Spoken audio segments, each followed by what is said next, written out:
Welcome to the Center in the City podcast. I'm your host, Wade Brill, and during this series, I'll be interviewing various thought leaders, wellness experts, and humans on how they practice sustainable self-care and mindfulness. We'll get real and raw, talk about the light and the shadow side of self-care and mindfulness, and how we can actually stay centered amid the chaos and the hustle and bustle of our modern day world. So settle in and get centered. This podcast episode is brought to you by Centered in the City, a virtual on-demand self-care and mindfulness platform with over 200 different meditations, journaling prompts, nourishing recipes, and Pilates flows, all designed to support you feeling calm, focused, and energized as you live your life in this modern day world. For more information, head on over to centeredinthecity.org and claim your 7-day free trial. I am so excited to announce that the Center Yourself This Fall Challenge is coming up. We start on September 19th, and this is an opportunity to transition into this new season with a sense of intention to help us ground all of this beautiful, playful, summer-loving energy into a sense of more cozy and focused and getting organized energy, an opportunity to come back into our bodies, and an opportunity to center the mind, and an opportunity to just feel really good as we transition into this new season. So to learn more, head to centeredinthecity.org/center-yourself-this fall to learn more and sign up. I'm looking forward to seeing you in the 2-week challenge. I am beyond excited to have Tony Schwartz today on the Centered in the City podcast. Today we talk about what it means to be a transformational leader in this day and age. We discuss the importance of understanding and being mindful of our energy levels.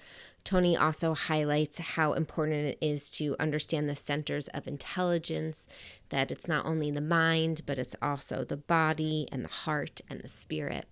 One of my favorite lines that Tony shared in this conversation is to be a transformational leader means that we get to grow as a human being. We get to see more, we get to feel more, we get to be more.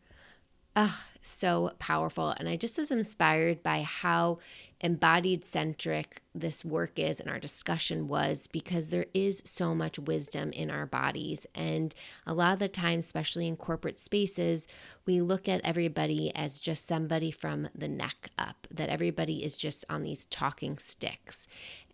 A little bit more about Tony Schwartz, if you don't already know. He is the founder and CEO of the Energy Project, which is a consulting firm that helps individuals and organizations more skillfully manage their energy so they can thrive in a world of relentlessly rising demand and complexity. Tony has a background in journalism and has written many books, one of which is called The Power of Full Engagement, Managing Energy, Not Time, and The Way We Are Working Isn't Working. You can learn more about Tony in his full bio in the show notes. Now let's settle in to this episode and let's get centered.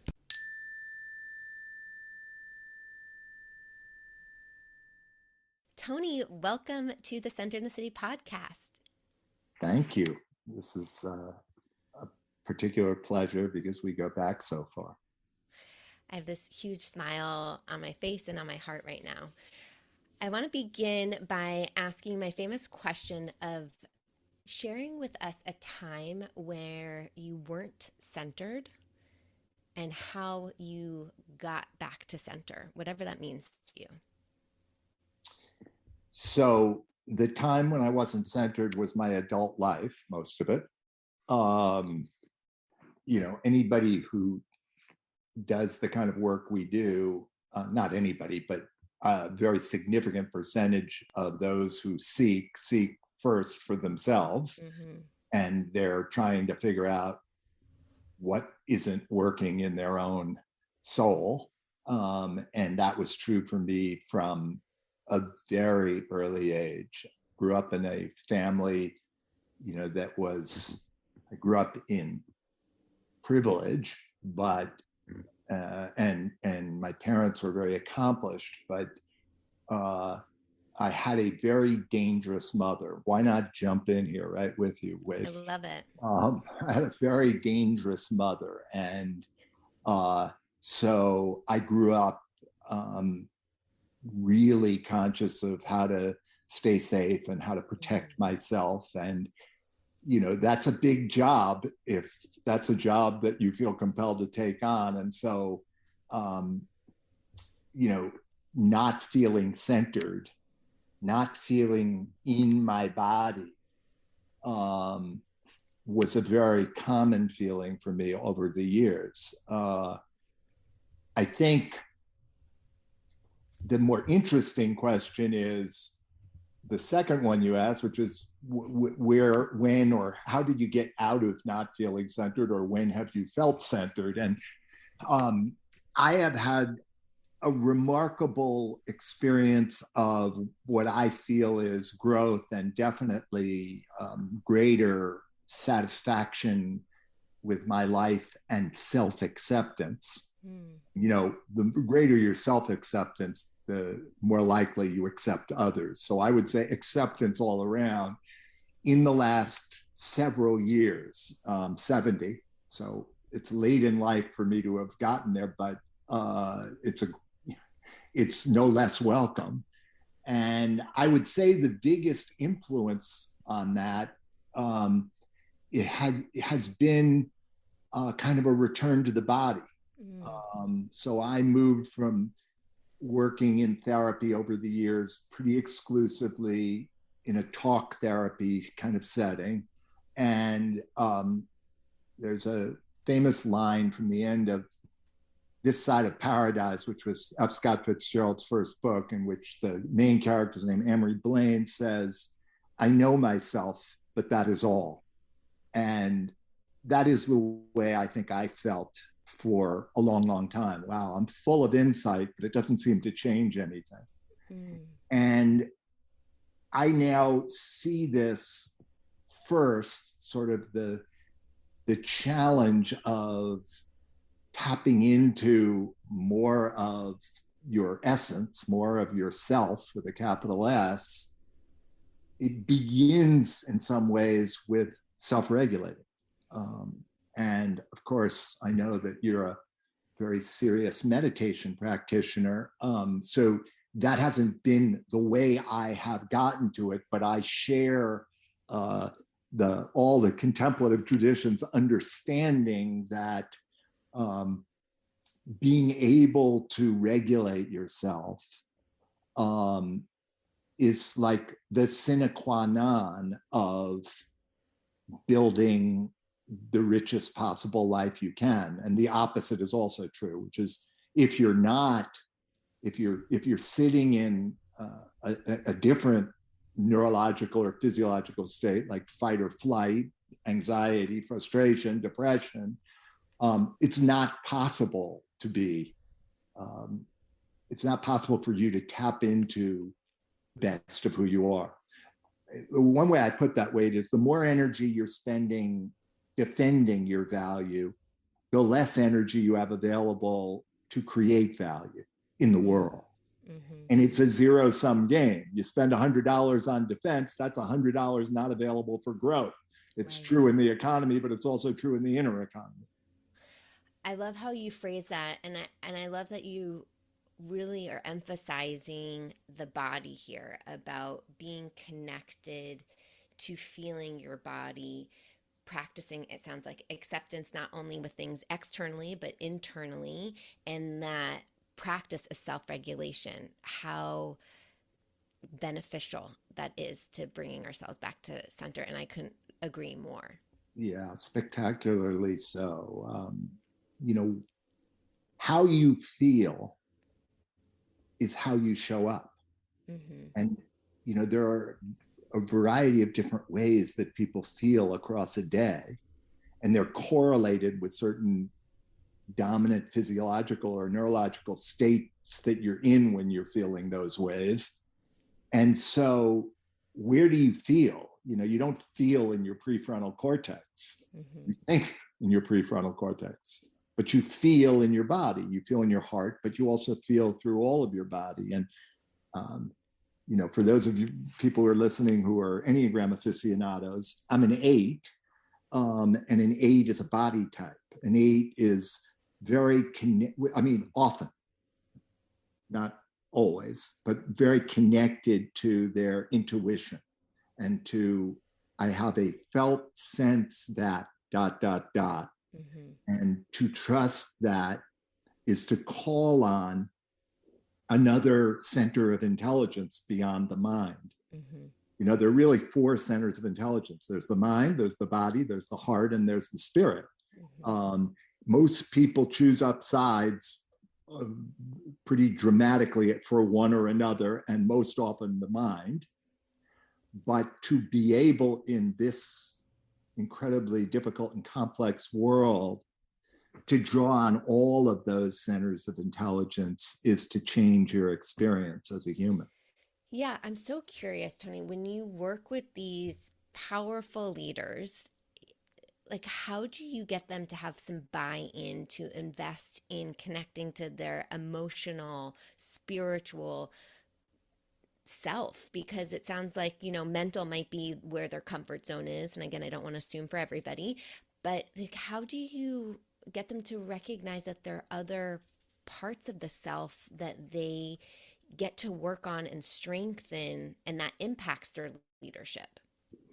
Yeah, so I'd start by saying with humility that I can't consistently do that. I would say that my experience, which is now decades of working with senior executives who continue to be mostly men and mostly white and mostly, 40 or older, often 50, 60 or older, is that they're among the least introspective people I've ever met. You rise in a corporation, generally speaking, because you're good at doing things, not because you're someone who reflects or who is, very connected to your emotions. So, you're starting from a difficult place when you work in this environment. Having said that, my experience has been that the hunger for the same things that people who think of themselves as, seekers exists just below the surface in almost all human beings. Mm-hmm. The exception are, psychopaths. They don't have feelings going on. But for the most part, if you prick someone in the right place on the right day, they'll bleed. And I say that thinking of bleed as a good thing, not pour blood, but that they'll be touched. You're tapping into the humanness of meaninglessness that so many people have isn't different. Maybe it's even worse in some cases because you have a lot of money and a lot of power. Because as soon as you have a lot of money and a lot of power, it becomes like any other addiction because it's a substitute. It's a different way of defining your value. So you begin to define your value by your power, your money, all of that, your prestige, your status. And it doesn't give you what you are actually looking for. So all of this is to say that I have been stunned over the last couple of years. So I now coach maybe a half dozen CEOs at this point. And I have been stunned at how responsive they have been to some of the concepts that I share with them. I think part of the credit I'll give myself for it is that I think my probably most core strength or gift is the ability to translate what might otherwise be esoteric ideas into a very accessible, relevant language. That's my thing. Yeah, so I think that is your gift. And then I'm, I'm a white cis male, 6 feet plus, who looks like them for most of the time. So the fact that I come in so unabashedly and unequivocally willing to be in this space, I think makes it easier for them. But the big insight for me is that if you give people a way to feel safe in acknowledging what they don't have or what they're struggling with, they very much want to do it. Okay. Well, I think that's really interesting insight as we, one of the reasons I wanted to have you on the podcast, especially at this time, is we're stepping into fall right now. There's a lot of unknowns, I mean, as there are every day of our lives, but about, what is this new working environment going to be like this fall? It's feeling different for people. Are people still in a hybrid situation at work? Are people having to come back to the office right now? And I'm curious, knowing you have worked with leaders for decades, what are some guides that you would give leaders right now of like, how can they show up as a leader to help their community, to help their people transition to this new chapter? Yeah.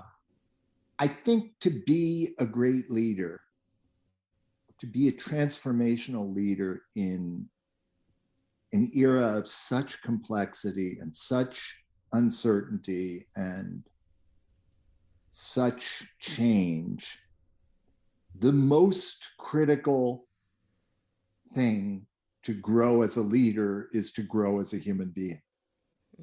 So the simple way I put it is, see more and feel more to be more. And see more is what development is all about. So if you think about the way a child develops, and we know a lot more about childhood development than we do about adult development, a 5-year-old, a 10-year-old sees more than a 5-year-old and therefore has a bigger world. And a 15-year-old has a bigger view or sees more and often feels more than a 10-year-old. But I want to stay with sees more for this.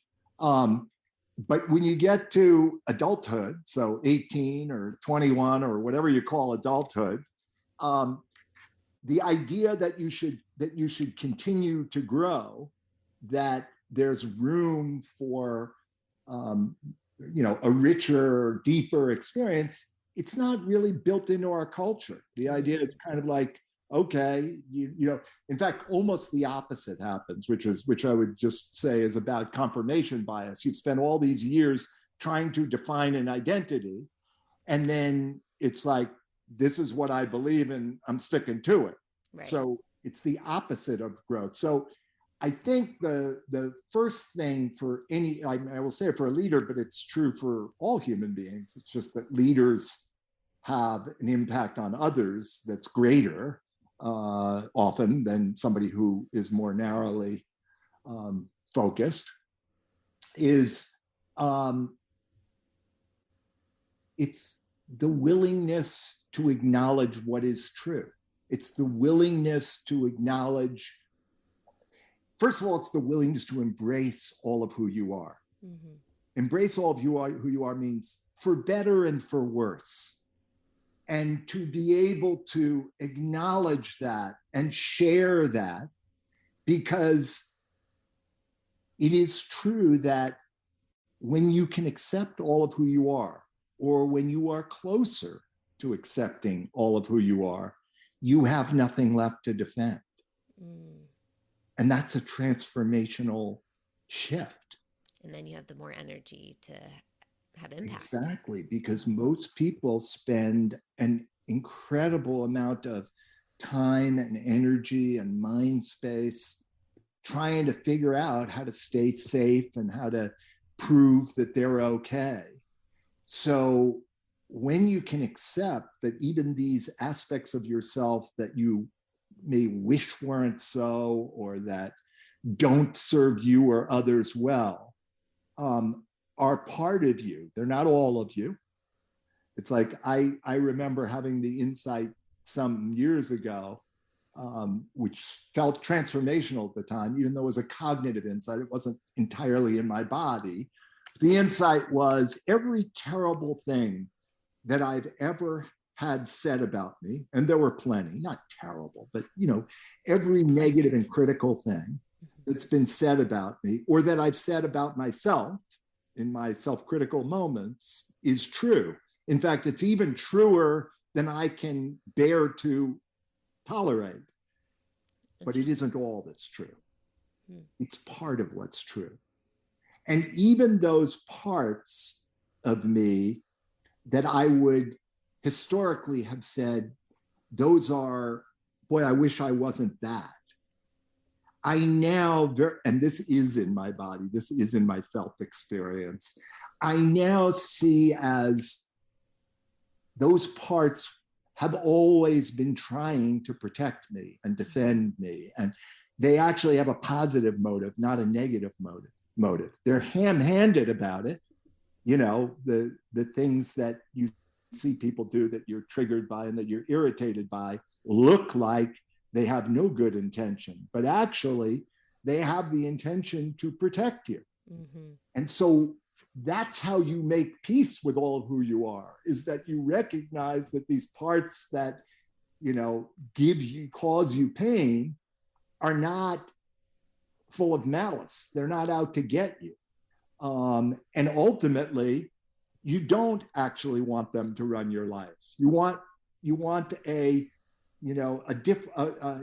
self to run your life. You want that part of you that is calm and confident and compassionate and clear and capable of dealing with any given situation. I'm going to go back to your word, with equanimity.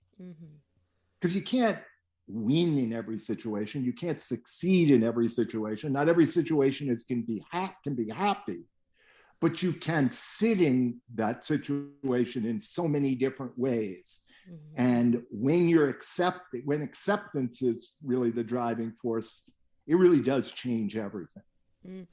So you're talking a lot about that child self, the defender self, and even your whole self here. Yeah, those are the three primary cells. And now I want to acknowledge that that's drawing on the brilliant insights of a guy who's not related to me, but who is named Richard Schwartz, who developed something called IFS, or internal family systems therapy, which I think is, let me be in my most extreme here, I think is as brilliant a advance in understanding how human beings operate as anything since Freud. So to me, it is a transformational system. And his idea is that we, in the simplest form, is we are not a single self.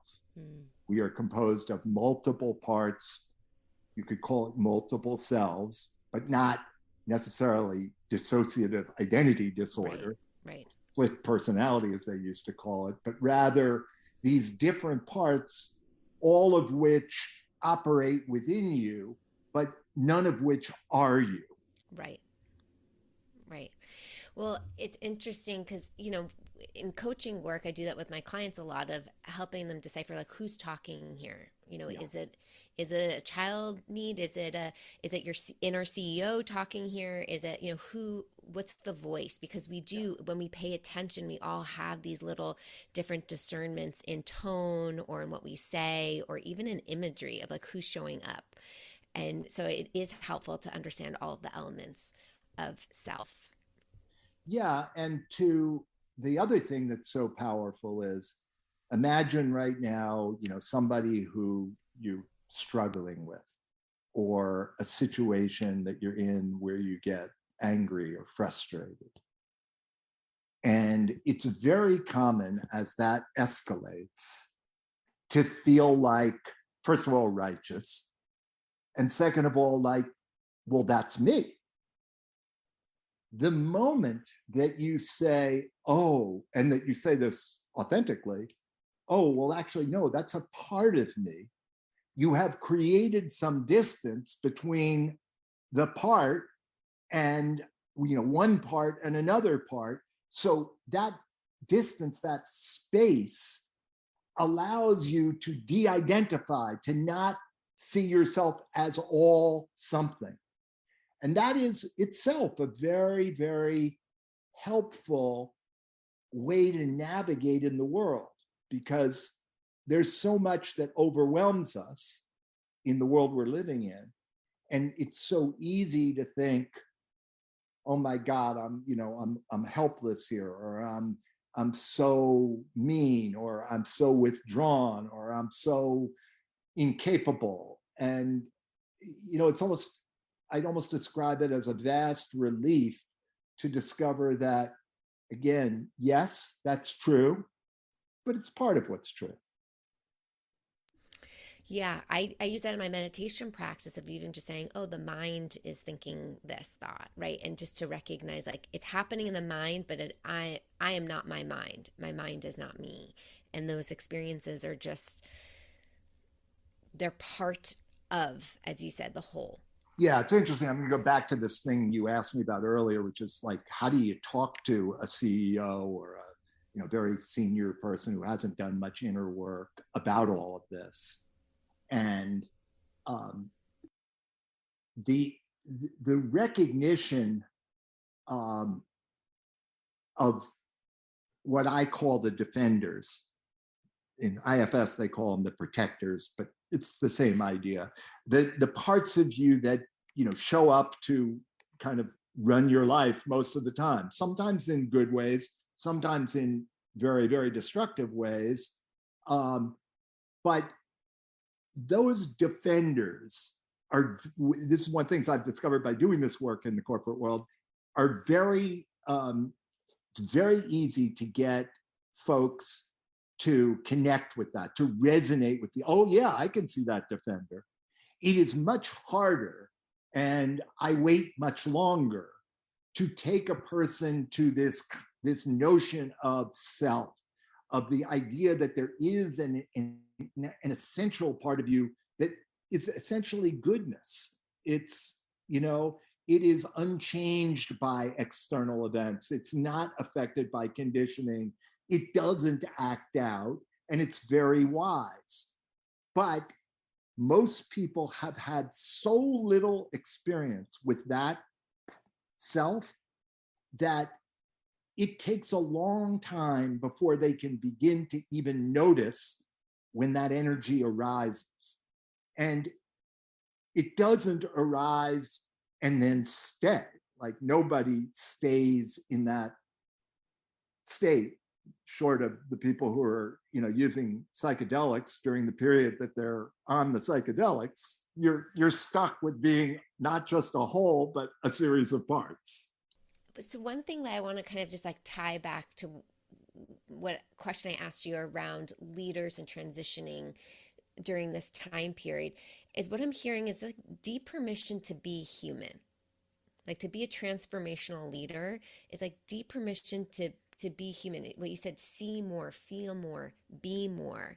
And how they can not only like embody that, but also be demonstrating those aspects in Absolutely. company culture. I just had an incredible experience. I've been working with a CEO for 18 months. I've been coaching the CEO for 18 months, but also working with his team and his organization. And he brought together first his own team, which I've worked with for quite a long time. So let's say a dozen people, and then all of their direct reports. So now we're talking about 35, 40 people total. And because of COVID, they had never been all together in the same physical space. And so it was a big deal. And he began the retreat by talking about his own journey. And even the word journey makes some of these folks feel, I love it. uncomfortable. But he talked about the process of discovery, including the aspects of himself that actually people quietly complain about, and just said it and acknowledged it and talked about how he had worked with it in such a way that the rest of the day because of the contagiousness of his energy, everybody was open and vulnerable. And at the end of the day, there was a new person who had joined the company literally that day, and he had joined as the number 2. And he said, I just want to say that this day was the most extraordinary onboarding experience I've ever had. That what happened between people today in any other circumstance would take 6 months or a year or would never happen. So the free flow of energy, I like to say, the free flow of energy is essential to the optimal functioning of any human system. As soon as you contract, as soon as you have blockages, as soon as you are in defensive mode, you are preventing the free flow of energy. And that's where all the great stuff happens, when you have the free flow of energy. I love that. How do people, because you talk a lot about managing energy. So, and, knowing you have your own introspection practices, how do you support yourself or your clients using introspection to help them notice and even manage their energy? Yeah. Well, so first of all, we each have an infinite capacity for self-deception. And when you were talking about, that's your mind talking, it's not necessarily who you are. That's an example of that. So I go back to, some of the things I said earlier about really cultivating an awareness that goes below the neck, an awareness of what you're actually feeling and an acceptance of it. The reason that we tend to be unaware of what we're feeling is that feeling bad feels bad. So we want to avoid it. And, it is another transformational move. Here's something I'd leave with your listeners. A really powerful practice for me in the last 5 or 6 years and for my clients, when you notice that you are feeling something negative in your body, start with your body, not a thought, but a feeling in your body. So you're anxious, or you're depressed, or you're angry, or you're impatient. And you can feel the constriction. So, my place is my chest is where I tend to feel it first, but people feel it all over their bodies in different ways. So first of all, it's a move forward to be aware, just to notice. But then the impact of being constricted, or the impact of those negative emotions, is that you don't think as well. You don't go back to what I said about energy. You don't feel as free. You're not as literally as physically relaxed. And so you're impaired. You're suboptimal. It is very powerful to say to somebody, oh, so you're feeling that tightness in your chest. Can you tell me a place right now where you're not feeling that? Can you tell me a place where you actually feel quite relaxed? And that is I'm using a lot of big adjectives, but I can't resist it. That is a stunning experience to discover that in the middle of the most troubled, tense emotions, there's places in you that are completely peaceful, that are completely calm. And then what you get, it's related to stuff I've said to you earlier, but what you get is a separation. And you get, oh, yeah, there's a part of me that's really struggling, but there's a part of me that's not. And so for people to really, to me, one of the biggest evolutionary leaps we can make, one of the biggest worldview shifts we can make, is from a binary worldview to an integrated worldview, from the view that if it's not right, it's wrong. If it's not good, it's bad. If it's not better than, it's less than. Right. To a view that says it's all part of it. Mm-hmm. And the real challenge for human beings is not to overvalue one thing at the expense of another. So you think of something like candor and honesty as a virtue, but if you overuse it, and you overuse it when things aren't going well, it becomes cruelty. Mm. And the balancing quality is compassion or care.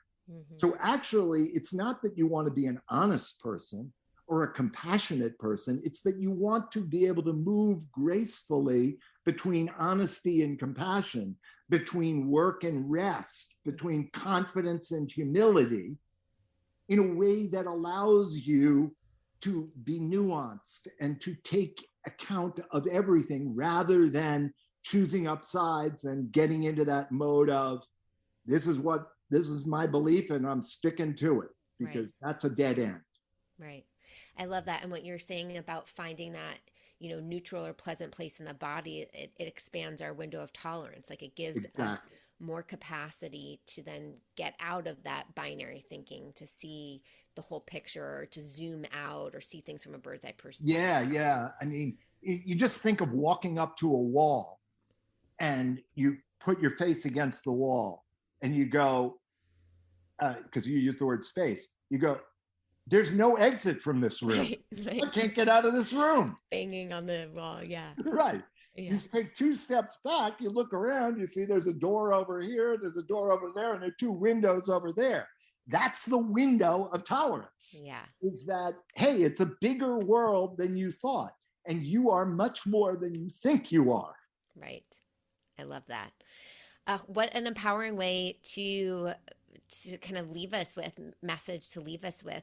Tony, where can people learn more about you, your work, your books? And I just want to say a quick I remember, learning about energy from you, and the way we're working isn't working, and just revolutionary, like thinking about energy in a different way was so impactful for me in my own personal journey. So thank you for that. But where can people learn more about you or stay connected? So the main website, particularly as it relates to managing your energy, is called theenergyproject.com. And the leadership program that's sort of our, it's sort of our main, it's the deepest work that we do is through this program we call The Reckoning. And the website for The Reckoning is thereckoning.us. Now, if all you remember is theenergyproject.com, you can find your way to The Reckoning through The Energy Project. But the core original work, which is now 20 years old, is the energy work, and it's on that website. Amazing. Thanks so much, Tony. Thank you. Thanks so much for listening to the Centered in the City podcast. Please take a moment to rate and review this podcast episode. It helps to get this podcast into more people's ears, minds, and hearts, as well as think of somebody in your life who's a leader or inspiring leader who could benefit from listening to this podcast. Feel free to share it. Until next time, stay centered.